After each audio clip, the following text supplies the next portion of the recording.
गुजरात के छोटे से कस्बे में चंदू एक सब्जी की दुकान पर काम करता है, पर मालिक हमेशा उसकी बुराई करता है, जिससे चंदू बहुत परेशान रहता है।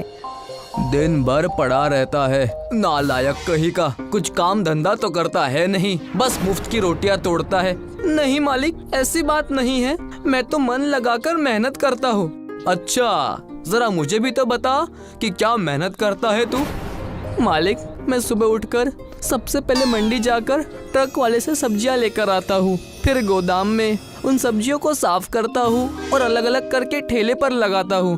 उसके बाद में ठेला लेकर पूरे इलाके में सब्जियां बेचने के लिए घूमता हूँ। घूमने से क्या होता है, सब्जी भी तो बिकनी चाहिए ना।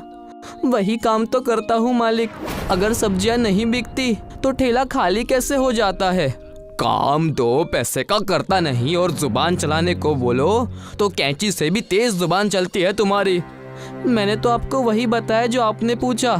ठीक है, अब जाओ यहाँ से और अपना ठेला संभालो, नहीं तो आवारा जानवर सारी सब्जियां खा लेंगे, और अगर ऐसा हुआ तो तुम्हारी इस महीने की तनख्वाह नहीं मिलेगी, समझे? चंदू कुछ नहीं कहता और चुपचाप वहाँ से चला जाता है। चंदू अपना ठेला लेता है और बिना नाश्ता किए ही सब्जियां बेचने के लिए निकल पड़ता है।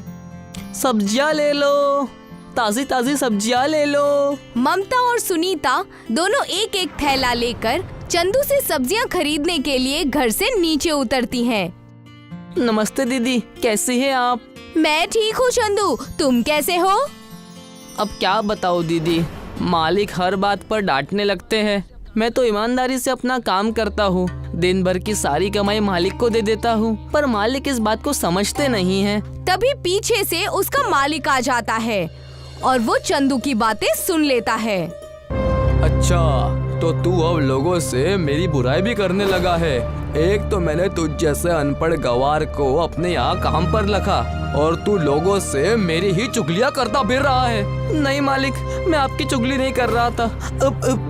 अच्छा, तो तू अब सामने भी झूठ बोलने लगा है। मैंने अपने कानों से सुना है कि तू क्या बोल रहा था मेरे बारे में। जब सामने यह हाल है तो पीठ पीछे तू क्या क्या करता होगा। आज से मेरे घर मत आना और मेरा ये ठेला गोदाम में जमा कर देना। पर मालिक, मैंने पूरे महीने काम किया है, मेरी तनख्वाह तो दे दीजिए। पगार के बदले ये ठेला तू ही रख ले, मुझे नहीं चाहिए तेरा ये मनहूस ठेला, और तुझे कोई पगार भी नहीं मिलेगी। मालिक वहाँ से चला जाता है और चंदू काम से निकलने की वजह से रोने लगता है। रो क्यों रहे हो चंदू? तुम्हें मालिक ने काम पर से निकाल दिया तो क्या हुआ, तुम अपना नया काम शुरू करो। वैसे भी किसी और के भरोसे कितने दिन तक जीते। ममता की बातों से चंदू का खुद पर भरोसा बढ़ जाता है। वो ठेले की सारी सब्जी बेचता है और उससे जमा हुए पैसों से अगले दिन फिर से सब्जी खरीदने की सोचता है। काम तो मैं कर लूंगा, पर रहूंगा कहाँ? जब चंदू को कुछ भी नहीं सूझता और रात बहुत हो जाती है तो वो रात को अपने ठेले पर ही सो जाता है और वो गहरी नींद में सो जाता है। कौन आ गया इतनी रात को? क्यों परेशान कर रहे हो भाई? तभी बादल गरजने लगते हैं और तेज मूसलाधार बारिश शुरू हो जाती है। चंदू को छुपने के लिए कोई जगह नहीं मिलती, इसलिए वो ठेले के नीचे चला जाता है। गली के सारे कुत्ते एक दुकान के नीचे बैठ जाते हैं, पर दुकान वाला उनको वहाँ से भगा देता है। ये सब चंदू ठेले के नीचे से देख लेता है और वो उन कुत्तों को अपने ठेले के नीचे ले आता है। आ जाओ टॉमी, मेरे साथ चलो मेरे ठेले के नीचे, बारिश थम जाने तक तुम वहाँ बैठ सकते हो। सभी कुत्ते चंदू के ठेले के नीचे चले आते हैं। चंदू देखता है कि एक बीमार बुजुर्ग कुत्ता ठंड से कांप रहा है। वो अपना गमछा उतारता है और उस कुत्ते को उड़ा देता है। कुत्ता एक एहसान भरी नजर से चंदू की ओर देखता है। तभी बिजली चमकती है और भैरव देवता प्रकट हो जाते हैं। तुम बहुत ही दयावान हो, तुम्हारे पास खुद रहने के लिए घर नहीं है, पर फिर भी तुमने इन बेसहारों को सहारा देने की हिम्मत है। हे ईश्वर, ये बेचारे बोल नहीं सकते, पर मैं तो इंसान हूँ। मैं समझ गया कि इनको भी बारिश से बचने के लिए कोई छत चाहिए, इसलिए इनको मैंने अपने ठेले के नीचे सहारा दिया। कुत्ता मेरा वाहन है और वफादार भी। तुमने मेरे वाहन की सहायता की है। बताओ तुम्हें क्या चाहिए? हे प्रभु, मैं गरीब आदमी हूँ, सब्जी बेचकर अपना परिवार पालता हूँ। मेरे पास जीने के लिए सब कुछ है, बस रात काटने के लिए छत नहीं है। जिस ठेले पर तुमने दूसरों को सहारा दिया, वही ठेला तुम्हें भी सहारा देगा। आज के बाद तुम्हारा ये ठेला रात को एक आलीशान घर में बदल जाएगा, जिसमें जीवन जीने की सारी सुख सुविधाएं होंगी। आपका बहुत बहुत धन्यवाद प्रभु, मैं इसके लिए आपका हमेशा आभारी रहूँगा। चंदू को वरदान देने के बाद भैरव देवता गायब हो जाते हैं और चंदू का ठेला एक आलीशान जादुई घर में तब्दील हो जाता है। चंदू सभी कुत्तों को लेकर उस घर के अंदर चला जाता है और वहाँ रखी रोटियाँ कुत्तों को खाने के लिए देता है। ये लो रोटियाँ खा लो। सभी कुत्ते बड़ी खुशी से रोटियाँ खाने लगते हैं और चंदू खुद भी वहाँ रखा हुआ खाना खाता है और सोने के लिए चला जाता है। अगले दिन जब चंदू के मालिक को ये बात पता चलती है कि चंदू का ठेला एक जादुई घर में बदल गया है, तो वो कुछ गुंडों को लेकर चंदू का ठेला छीनने के लिए जाता है। अच्छा हुआ तू यही मिल गया मुझे। आपने तो मुझे काम पर से निकाल दिया था ना, अब मुझे क्यों ढूंढ रहे थे? तेरे पास मेरा ठेला जो है, मुझे मेरा ठेला वापस कर दे। वो ठेला आपका नहीं है, वो अब मेरा ठेला है। और वैसे भी आपने मुझे मेरी तनख्वाह नहीं दी थी। चुपचाप मुझे मेरा ठेला दे दे, नहीं तो तेरी खैर नहीं है। देख रहे हो ना मेरे आदमियों को, ये तुम्हारी हड्डी पसली तोड़ देंगे। आप चाहे कुछ भी कर ले, मैं ठेला तो वापस नहीं करने वाला। मालिक अपने आदमियों को चंदू को पीटने के लिए इशारा करता है। मालिक का हुक्म पाते ही सभी गुंडे चंदू को मारने के लिए लाठी लेकर आगे आते हैं। उनमें से एक आदमी चंदू को एक डंडा मारता है। ये तुम लोग ठीक नहीं कर रहे हो, तुम्हें इसकी सजा जरूर मिलेगी। वो गुंडे चंदू की बात नहीं सुनते और उसको पीटने लगते हैं। तभी वो कुत्ते जिनको चंदू ने अपने ठेले के नीचे पनाह दी थी, वो ये सब देखते हैं और जोर जोर से भौंकने लगते हैं। सभी गुंडे जब चंदू को पीटना बंद नहीं करते, तो वो कुत्ते दौड़ते हुए आते हैं। कुत्ते उन गुंडों के पैर पर दांत से काट लेते हैं। मेरा पैर, बचाओ बचाओ। कुत्तों के काटने के डर से सभी गुंडे और मालिक वहाँ से भाग जाते हैं। मैं सोचता था कि मेरा इस शहर में कोई नहीं है, पर मेरे असली दोस्त तो तुम लोग हो। आज के बाद तुम लोग हमेशा मेरे साथ रहोगे। अगली सुबह होने पर घर गायब होकर फिर से ठेला बन जाता है और चंदू अब अपनी उस जादुई ठेले पर सब्जियां बेचने के लिए गांव-गांव घूमता है। एक बार रामपुर नाम का कस्बा था।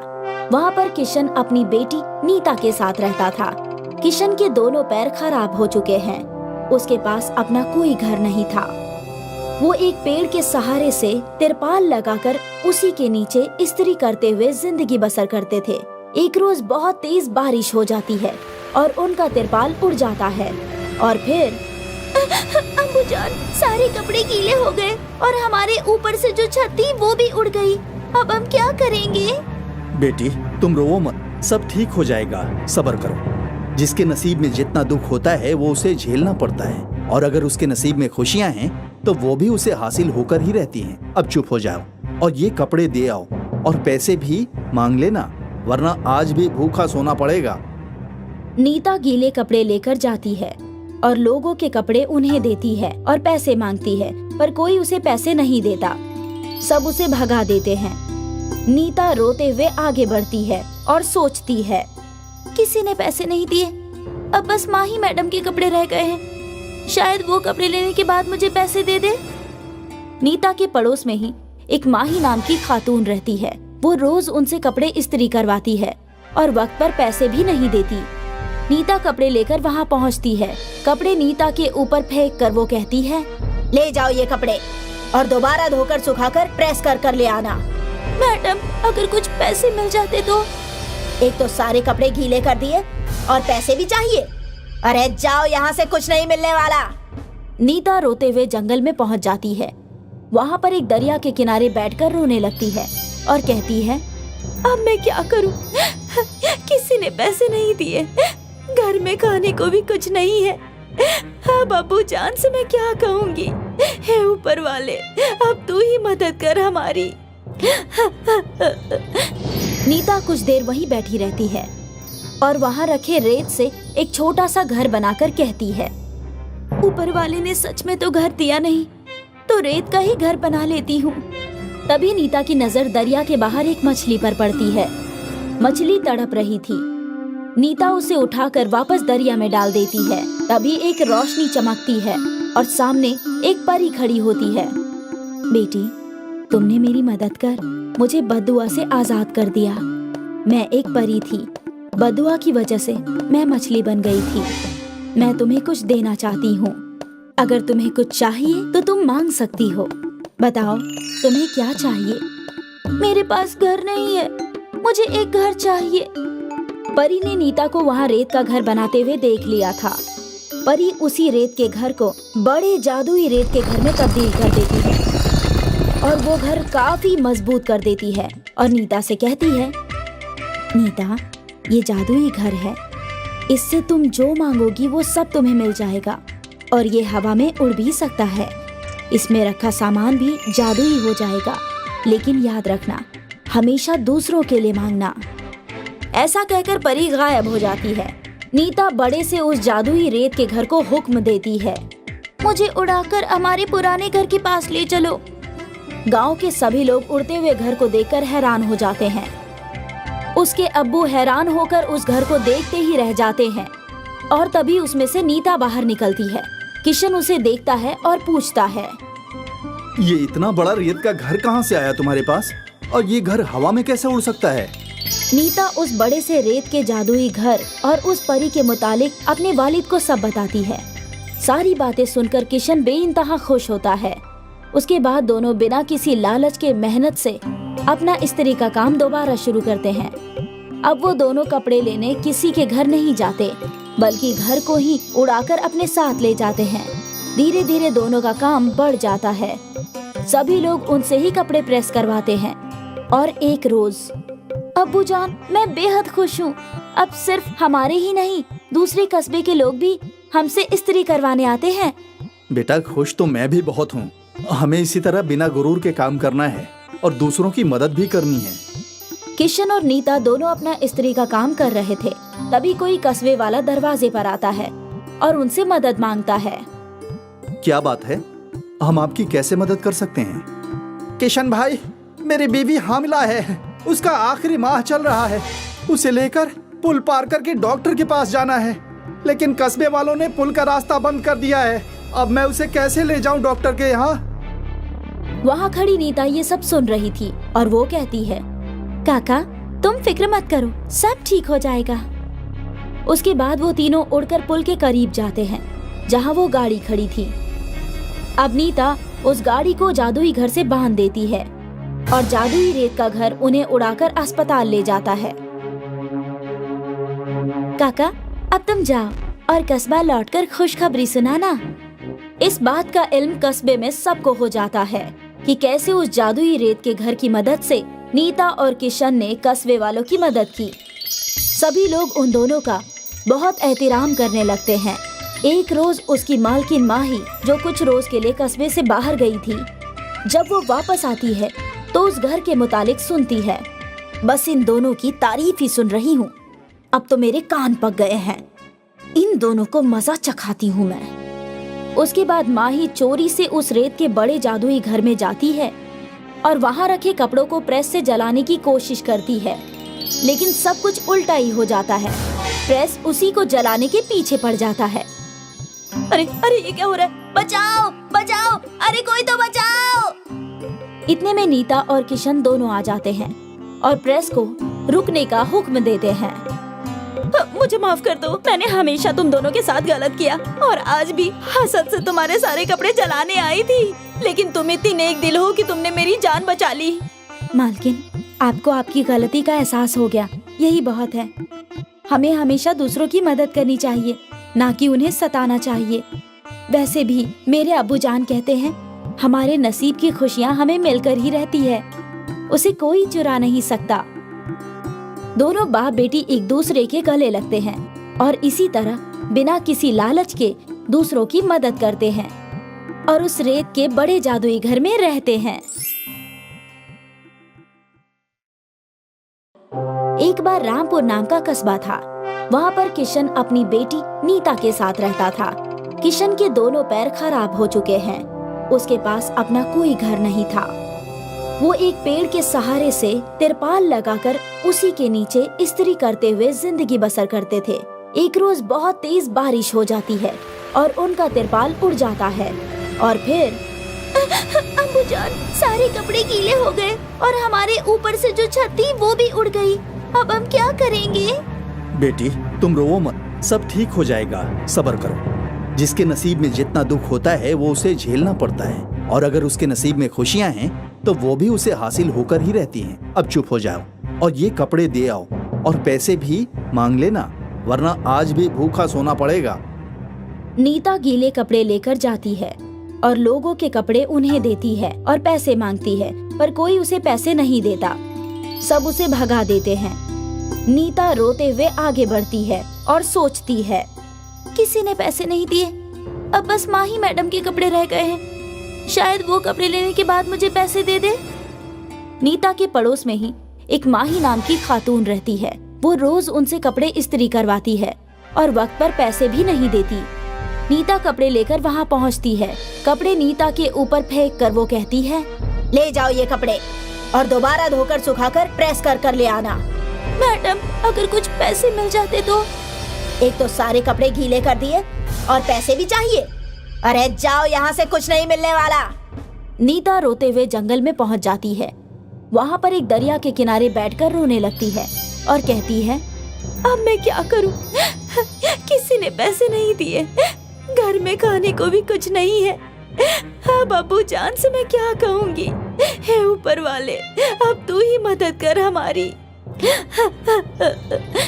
नीता कुछ देर वहीं बैठी रहती है और वहाँ रखे रेत से एक छोटा सा घर बनाकर कहती है, ऊपर वाले ने सच में तो घर दिया नहीं, तो रेत का ही घर बना लेती हूँ।